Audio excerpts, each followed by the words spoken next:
सात संगत जी, प्यार से कहना धन निरंकार जी। तो ये जो सत्संग के प्रति जज्बा है ये हमेशा बढ़ता ही चला जाए, और साथ ही साथ अगर हम इस पहलू को जितना देखें कि सत्संग तो हम आ गए, पर हम सत्संग में करने क्या आए हैं।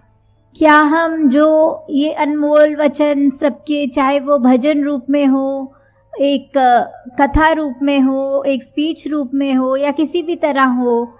हम क्या उसको सुनने आए हैं और अपने जीवन में धारण करने आए हैं ताकि हमारा जीवन निखर सके, या फिर हम एक बस ये क्रिया की तरह आ गए, सत्संग में बैठ भी गए, थोड़ी बातचीत भी कर ली, थोड़ा शोर मचा लिया और फिर घरों को निकल गए। ये हमको अपने अंदर देखना है कि सिर्फ सत्संग आना ही काफ़ी नहीं है। सत्संग में आके एक एक वचन जो बोला जा रहा है उसको सुनकर सिर्फ ऐसे नहीं कि चलो कोई गीत है साथ गुनगुना लिया, उस गीत के भाव को समझकर अपने अंदर भी डालना है। सिर्फ कान रस नहीं लेना कि बात वहीं ख़त्म नहीं करनी कि किसी ने कहा हमने सुन लिया बस छुट्टी, नहीं, ऐसा नहीं। अपने वो जो भी है वचन इतने अनमोल, इतने कोई वचन ऐसा कभी भी कोई महापुरुष ऐसा बोल दे जो पूरा जीवन सुधार सकता है। तो हमें बहुत ही ध्यान से हर एक के बोले जाने वाले वचनों को जहाँ सुनना है, और बहुत ही डिसिप्लिन रूप में संगत का जहाँ आनंद भी लेना है, वहीं अगर आदेश आ रहा है कि पंक्तियों में लगना है या जो भी, पर बातचीत करेंगे तो हम वक्ता को नहीं सुन सकेंगे। तो हमें सत्संग जहाँ बहुत ही मर्यादा में करनी है, सत्संग से बहुत गुण सीखते हैं, अपने जीवन में डालने हैं। साथ ही साथ हमें इस मिशन के लिए जो भी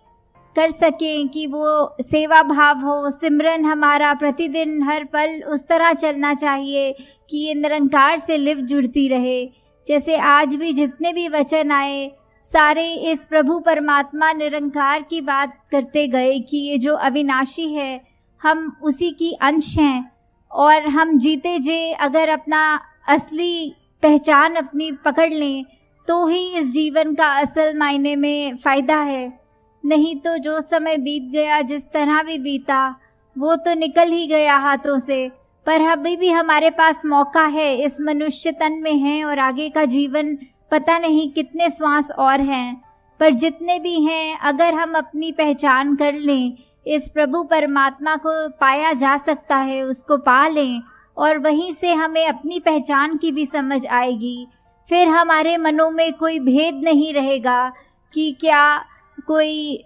जाति पाति का भेद कह लो, या ऊंच नीच का, या फिर कोई ऐसा नहीं कि कोई किसी भी स्टेट भारत के हो या कहीं से भी विश्व के हो, कि कोई भी हमारे अंदर ऐसी गोले काले का भी भेद नहीं, कोई भी नहीं रहेगा, क्योंकि हमारे अंदर ये पहचान हो गई है कि जब हमारा एक ही परम पिता परमात्मा है और हम सब उसी की संतान रूप में हैं, तो फिर क्या भेद, क्या कौन ऊंचा कौन नीचा। और जहाँ पे ये मिशन ने हमें ये सिखलाई दी है कि हमें औरों के चरणों में अपने आप को समर्पित करना है, क्योंकि उनके अंदर भी वही परमात्मा है।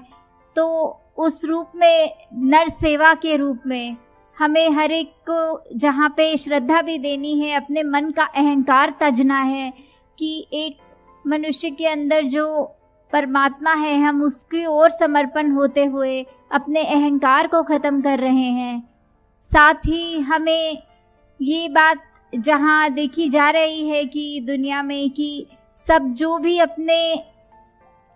कल्चर कह लीजिए या अपने जो भी रिलीजियस सेंटिमेंट्स के हिसाब से जहाँ पे भी आस्था रखते हैं, सबको मुबारक है कि कोई अपना धर्म ग्रंथों को पढ़ते हैं, अपने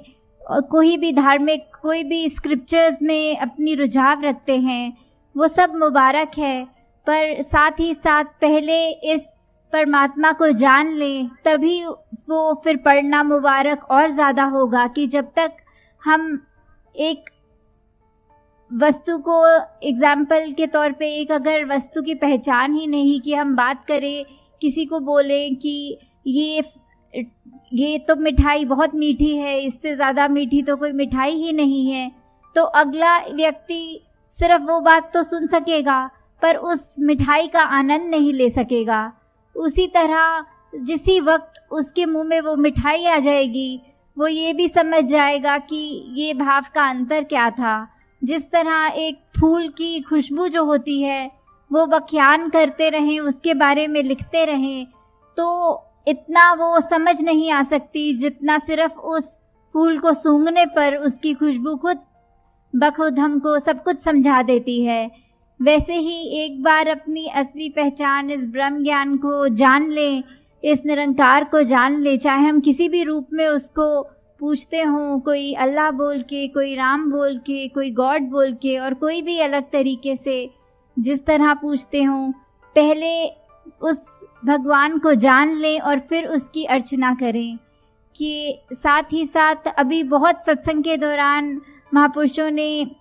एग्जाम्पल लेके समझाया, चाहे वो रामायण में से शबरी जी और राम जी की बात की, किस तरह अभी नवदा भक्ति का भी जिक्र हुआ,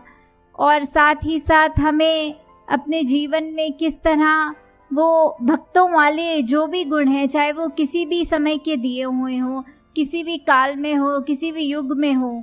तो वो बात तो तब भी सत्य थी, अब भी सत्य है कि हमारा जीवन तभी सफल हो सकता है जब तक एक हमको अपनी असली पहचान न मिल जाए। जिस तरह जहाँ हम चाहे गीता को पढ़ें तो भी वही बात की, जहाँ भगवान कृष्ण ने ये जीवन के बार बार रीबर्थ की बात करी है कि बार बार जन्म होगा, तो साथ ही उन्होंने एक मुक्ति, एक सैल्वेशन की भी बात की है कि जैसे हर एक लकड़ी में आग लगने का पोटेंशियल होता है, बस चिंगारी की ज़रूरत है, वैसे ही हमारे चाहे कितने भी जन्म हों, अब जो अवसर, ये वर्तमान जो हमारे हाथ में है, उसका हम पूरा फ़ायदा उठाएं और इसी में अपने अभी कल्याण कर लें कि आत्मा के बंधन को तोड़कर अब ये अपने असली रूप में जाके मिल जाए। ये हमें पहचान, ये अभी जिनके हिस्सों में ब्रह्म ज्ञान है, मुबारक है, वो अपने आप को ब्रह्म ज्ञान के अनुसार प्रतिदिन चलाएं, अपने हर पल में ये निरंकार का एहसास कि ये जो अंग संग रमाराम है उसकी पहचान तो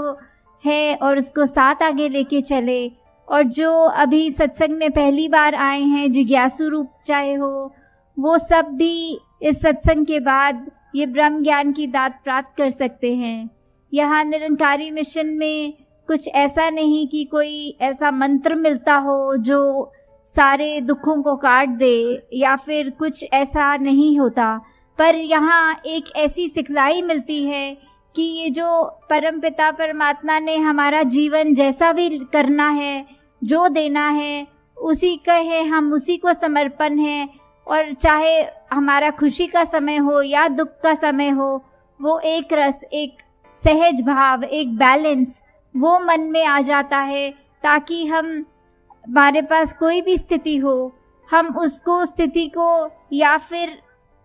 कंप्लेन करते हुए या फिर उसमें ही थैंक यू करते हुए कि या शिकवे गिले कर ले कि ऐसा मेरे साथ क्यों हुआ, या ऐसा नहीं होना चाहिए था, वो ऐसा है, उसने मेरे बारे में ऐसा क्यों कह दिया, वो तो नीची जाति का है। नहीं, ऐसा नहीं, हमें सिर्फ शुक्र करना है कि हमको जो मिला है वो भी इस परमात्मा की कृपा ही है। कि औरों के जीवन जब देखो तो हो सकता है दूसरों को हमसे भी कम मिला हो, तो हमें हर पल सिर्फ ये शुक्राना करना है, शिकवा नहीं करना।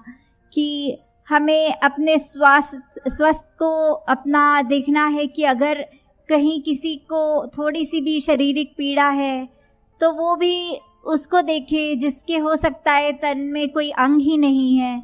तो ऐसे अपने मन को हमने सिर्फ ये शुक्राने के भाव से कि हमें जो मिला वो भी हो सकता है सिर्फ हमारे ऊपर कृपा ही है तभी मिला है, नहीं तो हम तो किसी लायक नहीं थे कि कोई सुख और आराम भी मिल सके। कि हर समय हमें सिर्फ दूसरों के ही बारे में, उनके हित में सोचना है कि मेरा कोई ऐसा कर्म ऐसा तो नहीं, मेरा कोई ऐसा बोल तो ऐसा नहीं जो पहले मैं मन में गुस्सा लाऊं और अपने होठों से वो इतनी खराब भाषा का प्रयोग करके दूसरे तक तो पहुंचाऊंगा, पर उससे पहले मेरा अपना मन, मेरा अपना दिमाग, मेरा अपना ये कामनेस, ये पीस ऑफ माइंड तो मैं खो दूंगा। और उसके बाद जब वो कठोर वचन मुंह से निकालूंगा तो अगले ने भी सुन के वो वचन को परेशान ही होना है। तो हमारे पास अभी वो विवेक है, बुद्धि है, चेतनता है कि हम एक बार ये जब निरंकार का एहसास कर लें तो हम जानबूझ के कोई भी ऐसी गलती नहीं करेंगे, क्योंकि जब समझ ही आ गया कि अंग संग परमात्मा है तो हम इंटेंशनली किसी को भी हर्ट नहीं करेंगे, कि जानबूझ के किसी के साथ बुरा नहीं करेंगे। और अगर कोई हमारे साथ भी बुरा करता है तो बदले की भावना नहीं रखते हुए सिर्फ उसके लिए भी क्षमा मांगनी इस परमात्मा से कि कोई कारण होगा जिससे इस व्यक्ति ने मेरे साथ ऐसा बुरा कहा या ऐसा बुरा किया। आगे से बदला नहीं बल्कि सिर्फ उसके लिए भी भलाई मांगनी है। तो दातार कृपा करे आप सब भक्तों पर कि किस तरह आप सब आज इकट्ठे आए हैं और सिर्फ इसी के लिए कि ये निरंकार का जो आपका रूह का और निरंकार का रिश्ता है वो और स्ट्रॉन्ग होता जाए और बढ़ता जाए, उस तरह कायम रहे कि कोई भी चीज़ और फिर बीच में ना आए। जिसको हम कहते हैं कि एक तन है वो तो सिर्फ हमारे 5 एलिमेंट्स का बना हुआ है, चाहे वो पानी रूप में है तो हमारे अंदर वो पसीना और खून और अन्य ऐसी चीज़ों में है, धरती रूप है तो हमारी वो काया हो गई, अग्नि रूप हमारे अंदर की हमें जो ये भूख प्यास लगती है, उसी तरह ये जो हमारे और भी तत्व हैं ये सारे हमारे अंदर सिर्फ वो माया का रूप ही है कि ये एक दिन तो हमारा शरीर भी नहीं रहेगा। और यही बहुत बड़ी सच्चाई है कि अगर पैदा हुए हैं तो मृत्यु भी होनी है। तो हमारे हाथ में सिर्फ क्या है, जो अभी का वर्तमान है, अभी की लाइफ है। तो सारी चीज़ें जब ख़त्म हो जाएंगी तो हमारे पास क्या रहेगा?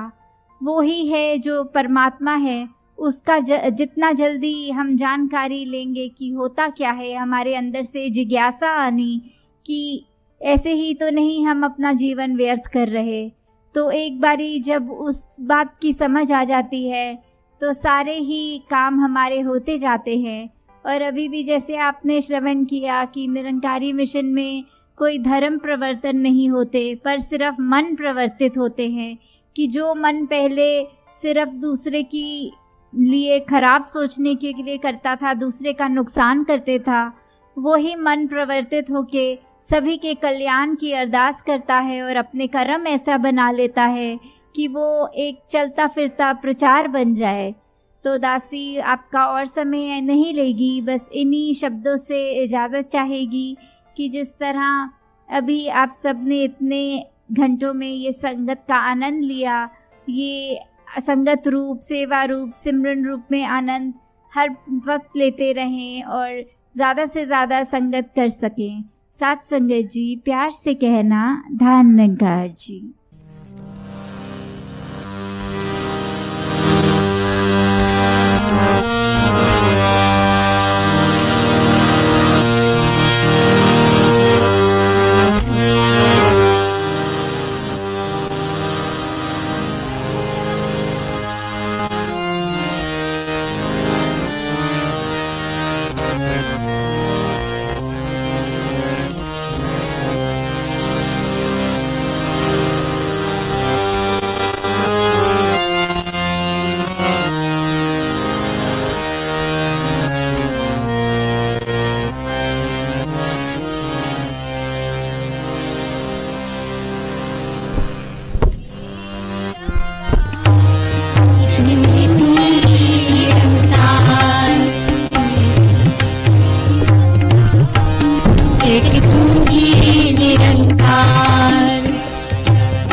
रूप है संसार,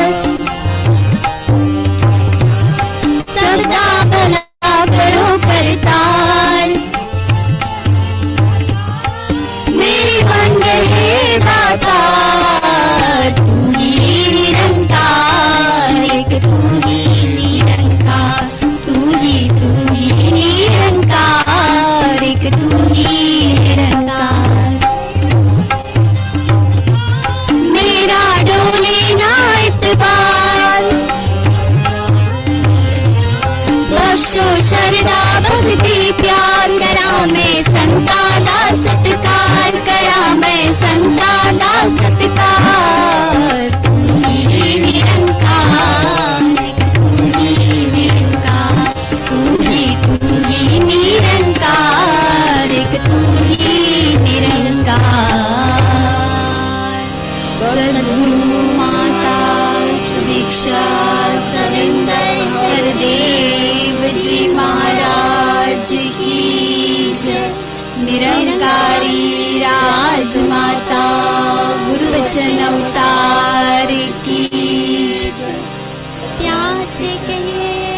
धन निरंकार जी।